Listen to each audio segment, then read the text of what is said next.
안녕하십니까, 황현실입니다. 쌍방울 대북 송금 사건의 핵심 인물 김성태 전 쌍방울 회장의 구치소 접견 녹취록이 공개됐죠. 이재명이 돈 줬다고, 있으면 줬다고 하고 싶다. 뭘 내놓으라는데 있어야 내놓을 것 아니냐 등등 검찰로부터 허위 진술을 강요받은 것으로 보이는 표현이 다수 등장합니다. 녹취 내용이 사실이라면 국기문란에 해당하는 범죄입니다. 검찰의 조작 기소를 위한 진술 회유가 명징하게 드러나고 있음에도 박상용 검사를 비롯한 당시 수사팀은 여전히 변명만 늘어놓고 있죠. 대한민국 국민의 한 사람으로서 분노가 치밀어 오릅니다.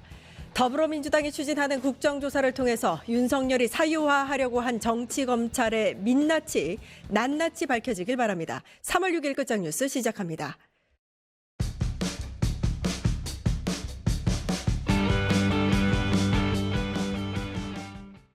네, 첫 번째 소식입니다. 윤석열의 체포방해 항소심 공판이 시작됐습니다. 이틀 전 열린 재판에서 윤석열은 자신은 법률 지식이 부족하지만 공수처는 무단 침입한 것이라고 주장했습니다. 법률 지식이 많지 않다. 검찰총장으로 유명세를 얻어서 대통령까지 올랐던 사람의 이 말 어떤 생각이 드십니까? 표세준 기자 리포트 먼저 보고 오겠습니다. 윤석열 전 대통령의 체포 방해 혐의 등 2심 첫 공판이 열렸습니다. 1심 판결에 불복한 검찰과 윤 전 대통령 측이 법리 해석을 두고 팽팽하게 맞섰습니다. 특검팀은 1심에서 무죄로 판단된 혐의들을 지적하며 대통령 지위를 이용한 국헌문란 범죄라고 강력히 규정했습니다. 특히 징역 5년인 1심 형량이 지나치게 가볍다며 엄벌을 촉구했습니다. 이에 대해 윤 전 대통령은 직접 법정 발언에 나섰습니다. 비상계엄 선포 당시 상황에 대해 동요를 막기 위한 조치였다며 국무회의 절차적 정당성을 재차 주장했습니다. 쟁점이 된 공수처의 영장 집행 방해 혐의에 대해서도 관저 경호 구역에 대한 당연한 조치였다며 혐의를 전면 부인했습니다. 재판부는 내란 특검법상 재판 기간을 고려해 신속하고 충분한 심리를 예고했습니다. 오는 23일 열릴 2차 공판에서는 김용현 전 국방부 장관 등이 증인으로 출석해 계엄 당시 상황을 둘러싼 치열한 공방이 이어질 전망입니다. 뉴스토마토 표세준입니다. 예, 스튜디오에 민주당 전수미 대변인 전홍규 변호사님 나와 계십니다. 안녕하세요. 안녕하십니까. 예, 윤석열 공수처 체포 방해 혐의의 항소심이 시작이 됐습니다. 내란 전담 재판부의 첫 재판, 첫 심리기도 했는데 이 첫 공판부터 윤석열은 혐의를 전면 부인을 했네요. 일단 이제 형량이 매우 무거웠다. 지난번에 이제 징역 5년을 받았는데 무거웠다고 얘기를 했습니다. 이거 어떻게 보셨어요? 법 지식이 너무 없으신 것 같긴 해요. 네. 아, 그렇죠. 스스로도 인정하고. 네, 스스로 예. 인정하고. 근데 아니 이게 법 지식이 없었다는 게 전직 검찰총장이 한 말인지 진짜 대한민국 검찰총장 다 너무나 예. 창피해야 될 일이 아니겠습니까? 이런 사람을 검찰총장 임명했다는 것 자체도 굉장히 좀 과거 정부에서 좀 반성의 를 정말 100번이라도 전 해야 된다고 생각을 하고, 이게 누가 억울하냐 억울하지 않냐 그 싸움이 아니에요. 누가 헌정질서는 유린하고 훼손했냐 그 싸움이거든요. 그러니까 무엇보다 공수처 자체의 체포영장 집행을 무단 침입이라고 이해해요. 그러니까 한마디로 정말 헌정질서의 최정점으로서 법을 수호해야 될 사람이 그 법 자체의 절차를 부정한다? 그러면 대통령부터 그를 부정을 하면 대한민국 어떤 국민이 법 집행에 대해서 그걸 따를 수가 있습니까? 예. 그러니까 이게 법에 대한 이해도 없고 법 집행에 철저히 무시하고 아전인조식으로 이건 나한테 불리하니까 이거 내가 보기에는 아니니까 뭐 이거는 무단 침입이야. 이런 식으로 해석하는 게 본인의 무식함을 드러낸 거기도 하고 본인이 얼마나 자기가 정말 검찰 공화국의 최정점에서 그런 아나무인의 정치의 정점에서 살아왔는지를 보여주는 그런 정말 말도 안 되는 해프닝이다. 저는 그렇게 보여지면서 예. 억울하냐 그럼 억울하지 않냐 그건 중요하지 않고요. 헌정질서 유린했냐 당신이 최정점에 있는 사람으로서 이 법 집행을 막음으로 인해서 대한민국 기본 가치를 훼손했냐 이 싸움으로 전 가야 된다 봅니다. 예, 윤석열이 법을 몰라서 법 지식이 많지 않대. 이 얘기 한 게 정말로 좀 최정점이었잖아요. 너무 납득이 가지 않았고 1심 재판부의 판단은 명확했잖아요. 공수처 수사 적법했고 이 체포영장 집행 역시 합법적이었다라고 판단을 했었고 때문에 윤석열의 이 방해 행위가 중대 범죄다 이렇게 이야기를 했었습니다. 그런데도 윤석열은 이거 무단 침입이었다. 끝까지 지금 주장을 하고 있는 거네요.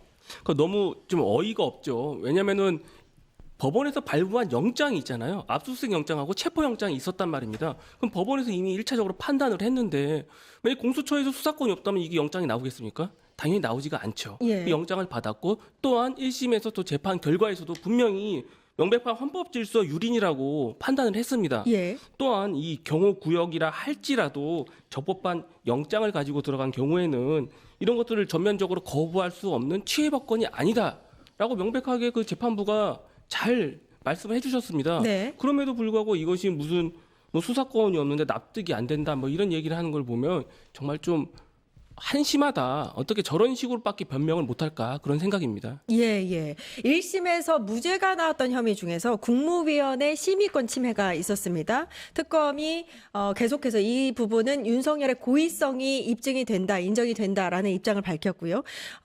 또 이제 주목할 점이 직위원 재판부 역시 이게 국무위원회 권한을 침해한 것이다라고 이제 명시한 바 있거든요. 네. 이 부분은 어떻게 보세요? 그러니까 직위원집행관 같은 경우는 말씀하신 대로 국무위원 권한 침해지만 이거 형사 책임으로 연결시키진 않았어요. 예. 그런 한계점이 있는데 사실 이런 국무회의를 패싱했기 때문에 전 군부 쿠데타가 다시 과거가 소환이 된 역사가 지금 다시 반복됐다.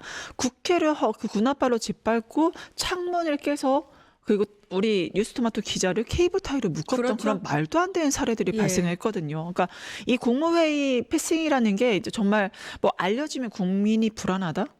말도 안 되는 진짜 소리 아니겠습니까? 국민이 알려지면 불안하다는 거 국민을 도대체 어느 수준으로 보셨길래 국민이 알려지면 불안하니까 이거는 뭐 이렇게 해야 된다는 것 자체가 국민을 얼마나 저평가했는지 본인이 선민의식에 기반해서 이런 것들을 해왔는지를 정말 단적으로 보여준 사례고 이런 것들 철저하게 저는 직위원재판부에서 형사 책임으로 연결되지 않은 것들을 철저하게 특검에서 더 확실하게 규명을 해서 제대로 된 처벌을 받을 필요가 있다 봅니다. 예, 이 국무회의를 계속 이야기하는 이유가 계엄의 절차적 요건의 문제 때문인 것 같은데 윤석열이 뭐라고 얘기했냐면 국무위원을 일부만 소집한 이유가 보안을 위해서였다. 이 계엄 선포가 알려지면 국민들 불안하기 때문이다. 이렇게 이야기를 했는데 계엄을 선포하려고 했던 사람이 이렇게 얘기할 건 아니지 않습니까? 그러니까요, 이게 얼마나 궁색하면 이런 말을 할까요? 왜냐하면 국무위원을 일부 소집한 건 보안을 지키기 위해서였다. 아니, 국무위원들이 그럼 보안을 안 지킨다는 소리입니까? 예. 본인이 임명했던 이 국무위원들, 장관급 아닙니까? 다 장관들인데 이런 분들이 보안을 지키지 않고 아무데나 그러면 회의 내용을 맨날 발설했다는 것입니까? 그러니까 그 자체도 좀 말이 안 되고 그리고 계엄을 선포하면 국민들이 불안할까 봐 미리 알리지 않았다. 또 말이 안 되잖아요. 계엄이라는 것 자체가 예. 굉장히 진짜? 무서운 순간에 나타나는 건데 뭐 이런 말도 안 되는 얘기를 하는 것도 좀 이해가 안 가는 거고요. 그다음 뭐 병력 투입 최소화를 위해 통상 회의처럼 뭐 못했다. 아니 그 통상 회의처럼 하고 안 하고가 병력을 많이 보내고와 적게 보내고와 무슨 상관관계가 있습니까? 예. 전혀 없는 이야기만 하고 있는 게 결국은 뭐 할 수 있는 말이 없다. 계속 뭐 이러한 말도 안 되는 변명만 하고 있다. 이렇게 봐야 될 것 같습니다. 예. 이 첫 공판에서 윤석열의 무리한 주장들이 계속 이어졌는데 또 하나가 뭐가 있었냐면 12.3 비상계엄과 계속해서 이제 좀 매칭이 되는 사건이 있는데 그게 전두환 신군부의 국헌문란 사건이잖아요. 요건 본질적으로 다르다 이렇게 주장을 했습니다. 뭐가 다른가요? 뭐가 달라요? 아니, 본질적으로 같죠. 예. 우선 저도 이제 그때 당시에 국회 나갔을 때 그때 뭐 탱크? 뭐 저는 잘 모르지만 탱크 비슷한 뭐 장갑차가 우선 나와 있었고 군인들 다 총 들고 있었고요. 그렇죠. 예. 다들 목숨 걸고 죽을 수도 있겠다는 생각으로 저희가 혹시라도 도망갈까 봐 인간 방패를 만들었어요. 내 동지가 나를 잡는 거예요. 나도 내 동지 팔을 잡고 죽더라도 이 문은 뚫리지 않게 하겠다. 다들 목숨 걸고 아스팔트 거리로 나섰거든요. 예. 전두환도 거리로 탱크 보내서 총으로 비슷한 점이 군인들 다 많습니다. 짓밟았잖아요. 예. 본질은 똑같습니다. 오히려 다르다고 하는 것 자체가 국민을 완전 기만하고 우롱하고 전 세계의 시민들을 다 눈이 없는 사람 취급하는 거라서 그건 말도 안 되는 변명이고요. 그다음에 이 대통령과 국무위원 관계를 권리 의무로 볼 수 있는 국무회의 심의권은요. 바로 국정 운영에 대한 최소한의 안전핀입니다. 그렇기 때문에 이런 발언 자체가 저는 뭘로 보냐면 윤석열이 한마디로 국무위원을 자기 비서로 보는 거예요. 그러니까 그런 안전핀으로서 대통령이 위험한 행위를 했을 때 그거를 견제하고 균형하고 감시하는 각지 안전한 국정 운영 수행의 파트너가 아니라 너희들 내 밑에 있는 애들이고 내 비서들이잖아. 근데 이거를 뭐 권리 의무로 내가 왜 봐야 되지? 그러니까 법에 대한 이 국무위원과 대통령의 지위에 대한 이해도 없는 사람이고 검찰총장 때부터 본인이 오야붕이고 두목이잖아요. 그러니까 다 깔아요. 다 문제 없다고 나는 전두환과 다르고 이런 말도 안 되는 논리로서 국민을 설득하려고 하지만 재판부도 납득하지 못할 거고 국민들도 절대 설득되지 않을 겁니다. 예. 그러니까 군대를 동원을 해서 국회를 무력화시키려고 했던 점에 있어서는 너무나도 비슷한 점이 많은데 이게 본질적으로 다르다. 그러니까 첫 번째 공판에서 아무튼 윤석열 측은 계속해서 무죄를 주장을 했습니다. 이 과정에서 재판장에게 무죄를 주장하는 그 의견으로 낸 게 뭐냐면 제가 법률 지식이 많지는 않지만 1심 재판이 납득이 안 된다 이렇게 이야기를 했어요. 근데 이게 제가 처음에 들었을 때는 좀 이제 뭐라 그럴까요? 얼척이 없다라는 표현은 괜찮을지 모르겠는데 너무 이제 어이가 없었는데 이게 그럼 또 다른 전략 중에 하나인가라는 생각이 번뜩 들더라고요. 글쎄요, 이런 전략을 쓰는 과연 변호사들이 있을까 저는 생각을 하고 싶고요. 게다가 이날 때 그 윤석열 씨가 했던 말이 있습니다. 제가 바보입니까? 라고 이제 나와서 한 적이 있죠. 그렇죠. 맞아요. 예, 본인은 바보가 아니라고 떳떳하게 얘기했던 사람입니다. 근데 이제 와서 갑자기 1심 선고가 난 다음에 제가 바보입니다. 저는 법 지식이 없습니다. 이렇게 얘기하는 거는 너무 뭐랄까 한심하고 좀 쭈글스럽다고 해야 되나요? 뭐 어떤 말로 표현해야 될지 잘 모르겠습니다. 게다가 전체적으로 이분이 법 공부를 하셨고 약 29년 정도를 검사 생활을 하셨던 분입니다. 참. 근데 그런 분이 법 지식이 없다고 하면은 그럼 누가 법 지식이 있습니까? 게다가 법 지식이 없으면은 범죄를 저질러도 된다는 겁니까? 예. 그게 아니지 않습니까? 누구나 대한민국에 살고 있는 모든 사람들은 법을 당연히 지켜야 되는 것입니다. 예. 그거에 대한 지식이 있고 없고를 떠나서 지켜야 되는데 검찰총장까지 했던 분이 법 지식이 잘라서 난 모르겠다. 나는 무죄다. 이렇게 주장한다는 거는 말이 안 되는 것이죠. 예, 궤변이죠, 궤변. 예. 지금 윤석열의 재판이 굉장히 많은데 중요한 재판 중에 하나가 또 내란 우두머리 사건 있지 않습니까? 이것도 항소심으로 올라갔고 어제 이제 내란 전담 재판부인 고법 형사 12-2 일부에 배당이 됐다.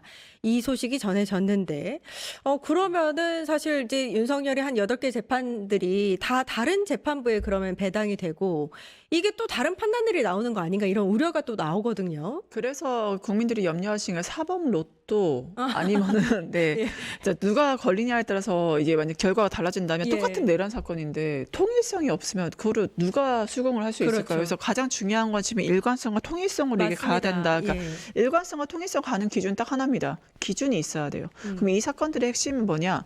윤석열이 영장 집행을 정지시켰고, 그다음에 거기에 대해서 경호처 직원들을 이제 동원했고, 그다음에 계엄의 절차, 뭐 국무회의 심의라든가 계엄 절차를 할 때 그 자체를 굉장히 미리 짜고 치는 고스톱을 했고, 다 부르지도 않았고, 절차 자체를 왜곡했다는 이 핵심 사항들에 대해서 재판부가 이미 사실관계를 파악하고 있고, 핵심 증거도 있고, 거기에 따른 기본 흔들리지 않는 법 원칙에 따라서 통일된 일관성 있는 결과를 내는 게 내란 전담 재판부의 역사적, 시대적 소명이라고 봅니다. 예. 아니 그러면 이렇게 배당이 따로따로 되면 나중에 혹시 병합이 돼서 한 곳으로 모일 수는 있나요?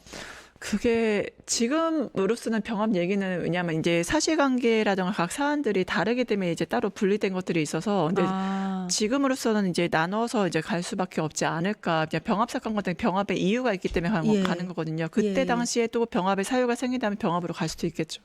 근데 지금으로서는 이렇게 따로따로 갈 수밖에 분리돼서 없다. 갈 것 같습니다. 그나마 이제 그냥 재판부가 아니라 내란 전담 재판부니까 뭔가 좀 지금까지 나왔던 그런 형태하고는 좀 다르지 않을까라고 안심과 기대를 좀 해보겠습니다. 어제 들려온 이야기 중에 민중기 특검의 결심 공판이 있었는데 이게 연기가 됐습니다. 근데 재판장이 굉장히 화를 내면서 어떻게 이렇게 준비가 안 됐느냐, 이런 일은 처음이다, 이렇게 이야기를 했다고 하는데 이게 무슨 내용인지 좀 설명을 해주시죠. 예, 결심 공판을 하게 되면은 일단 기본적으로 증거 목록을 다 제시를 해야 됩니다. 예. 근데 이거를 깜빡하고 준비를 못 했다는 것입니다. 특검에서. 그럴 수 있나요? 그런 경우가 없죠. 왜냐면 예. 이 검사라는 분들이 특검도 마찬가지입니다. 본인들이 그 사법권 어느 정도 행사하고 국민의 신체와 뭐 재산에 제한을 가할 수 있는 일을 함에 불구하고 이렇게 엉터리를 하는 경우가 있었을까? 예. 그렇진 않았거든요. 예. 근데 이런 민중기 특검에서 이런 일을 행했다는 거에 대해서는 그동안의 그 수사 자체가 다 부실한 거 아니냐. 여태까지 해왔던 일들까지도 다 부정될 수 있는 그런 아주 잘못된 시그널을 줄 수 있거든요. 그래서 예. 또 문제가 뭐냐면 또 최근 국토부 서기관도 그렇고 그 공서기각이 나왔었거든요. 그러니까 예. 이런 부분을 전체적으로 고려해 보면 과연 대한민국에서 지금 검사들도 그렇고 이런 특검들도 그렇고 과연 잘하고 있는가, 제대로 예. 하지 못하고 있는 부분이 아닌가. 그래서 국민들이 사법 불신이 자꾸 커지는 것처럼 보입니다. 이게 너무 속상한 게 이게 되게 중요한 사건이거든요. 이게 삼부토건 주가 조작 의혹의 핵심 인물이 이기훈 전 부회장인데 이 사람 도피를 도왔던 이모 씨에 대한 재판이었어요. 근데 어떤 증거를 조사했고 그걸 어떻게 해서 할지를 이제 신청하려면 이제 재판장이 그거를 리스트를 봐야 될 거 아닙니까? 그거 목록을 준비하지 않았다. 그러면 이게 김건희 특검 사실 문제가 많지 않았었습니까? 혜태 이야기도 나왔었고 재판에 검정색 그 넥타이 다 같이 항명에서 집단 항명했죠. 그렇죠. 항명하기도 했었고 이거 어떻게 봐야 되는 거예요? 그러니까 저는 특검에서도 정말 이제 시대적 사명을 가지고 이게 정말 이게 정치 표적으로 이제 많은 피해자를 양산하기도 했고, 그다음에 윤석열이 천정지에서 뒷밟은 거에 대해서 내가 정말 정치 검사가 아니라 역사적 소명을 가지고 내 일을 하겠다라는, 물론 검사님도 계시겠지만 예. 지금 민주당이 추진하고 있는 검찰개혁, 사법개혁에도 굉장히 불만을 가지고 형식적으로만 그 자리에 앉아있기 때문에 이러고, 무엇보다 여기서 핑계를 대는 건 뭐 담당 검사도 막 바뀌었고 시간이 부족했다 하지만 그거는 핑계가 될 수는 없잖아요. 그러니까 지금 예. 국민들이 가장 간절하게 원하는 거는 명분은 이미 저희가 많이 드렸습니다. 그러니까 결국에 명분만으로 이게 정의가 구현되지 않거든요. 그 가장 필요한 건 실력이다. 예. 제발 실력으로서 승부를 보셨으면 좋겠다. 이렇게 말씀드리고 싶습니다. 제가 볼 때는 책임도 분명히 뒤따라야 됩니다. 네. 잘못한 부분에 맞아요. 대해서 만약 일반 회사에서 인수인계 안 하고 그냥 예. 간 경우에 예. 그냥 넘어갑니까? 예. 징계 절차 다 밟습니다. 예. 그래서 이 부분에 대해서도 분명하게 끝까지 책임 소재는 밝혀가지고 그랬으면 그에 대한 책임을 좀 좋겠습니다. 보여야 돼요. 아니면 검사들이든 특검이든 왜 본인들의 책임을 안 집니까? 예. 근데 100% 공감하는 게, 예전에 제가 법무부 근무했을 때 담당 제 전임 수석검사가 과거에 일했던 2년치 기록을 다 지우고 나간 거예요. 그러니까 저는 분명히 담당 검사 교체할 때 범죄 아닙니까 그거는? 예, 담당 예? 검사 교체할 때 그 본인이 의지가 있어도 전임자가 자기가 했던 기록을 제대로 인수인계 안 했거나 지우고 나가서 이러한 그 준비 부족이 나타날 수도 있겠다. 제가 당한 게 있으니까 전 그 생각도 솔직히 했습니다. 네. 설마요. 예.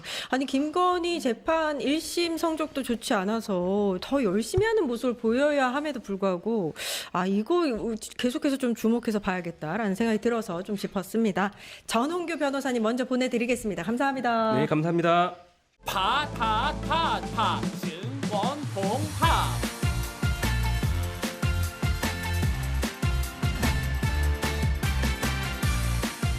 이제 저녁 8시 30분 퇴근 후 퀴즈 한판. 혼자 하지 마세요. 같이 해요. 매일 저녁 8시 30분 많은 참여 바랍니다.